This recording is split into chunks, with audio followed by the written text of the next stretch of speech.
شاہکار اردو کی طرف سے سب دوستوں کی خدمت میں سید وجیہ الحسن بخاری کا سلام پہنچے۔ پڑھتے پڑھتے ڈاکٹر غلام جیلانی برق، جو کہ اردو ادب کی ایک معروف شخصیت تھے، ان کی ایک دلچسپ تحریر نظر سے گزری ہے جو کہ آپ سے شیئر کرتے ہیں۔ حوالہ ہے نقوش آبتی نمبر۔ ڈاکٹر صاحب اس تحریر میں اپنے آپ کو مولوی جی کہہ رہے ہیں، یعنی مولوی صاحب کا محفظ۔ ڈاکٹر غلام جیلانی برق فرماتے ہیں، درس نظامی میں طب کی چند کتابیں بھی شامل ہیں۔ 1919 میں مولوی جی ان کتابوں کو پڑھ کر چند روز کے لیے اپنے گاؤں گئے تو اتفاقاً ان کی ہمسائیگی میں ایک لڑکی اور اس کا باپ تپے مورکا میں مبتلا تھا۔ مولوی جی نے اپنے طبی علم کا چرچا کیا تو اس کے گھر سے ایک عورت آئی اور مولوی جی کو علاج کے لیے ساتھ لے گئی۔ وہاں پہنچ کر مولوی جی نے مریضوں کی نبض دیکھی، زبان کا معائنہ کیا، 5-7 سوال پوچھے، اپنی کتاب دیکھی اور کہا انشاءاللہ بہت جلد آرام آ جائے گا۔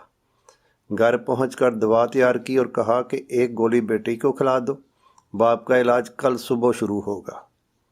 آدھا ہی گھنٹہ گزرا ہوگا کہ اس گھر سے رونے دھونے کی صدا بلند ہوئی۔ معلوم ہوا کہ لڑکی فوت ہو گئی ہے۔ ایک کونے سے ابا جی کی آواز آئی، ابے او حکیم کے بچے، اب جیل کی تیاری کر۔ یہ سن کر مولوی جی خوف سے کانپنے لگے اور ابا جی کے پاؤں پکڑ لیے، خدا را مجھے بچائیے ورنہ میں مر جاؤں گا۔ ابا جی اٹھ کر مسجد کو چل دیے۔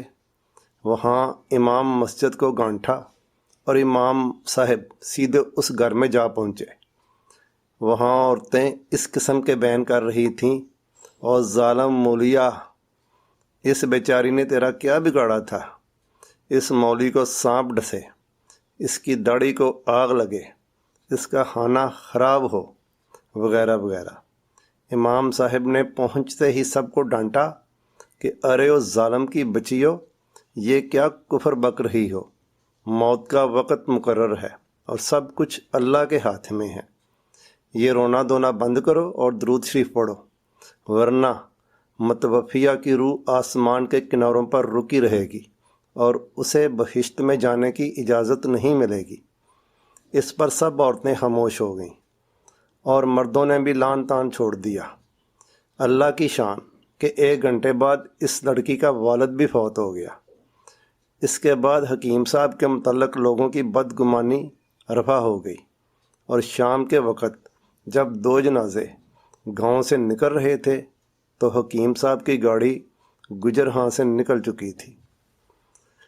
دوستو، ایسے ہی پھر کوئی تحریر نظر سے گزرے گی، مجھے اچھی لگے گی، یاد رکھنے والی ہوگی تو آپ سے بھی ضرور شیئر کریں گے۔ پڑھتے اور دیکھتے رہیے شاہکار اردو۔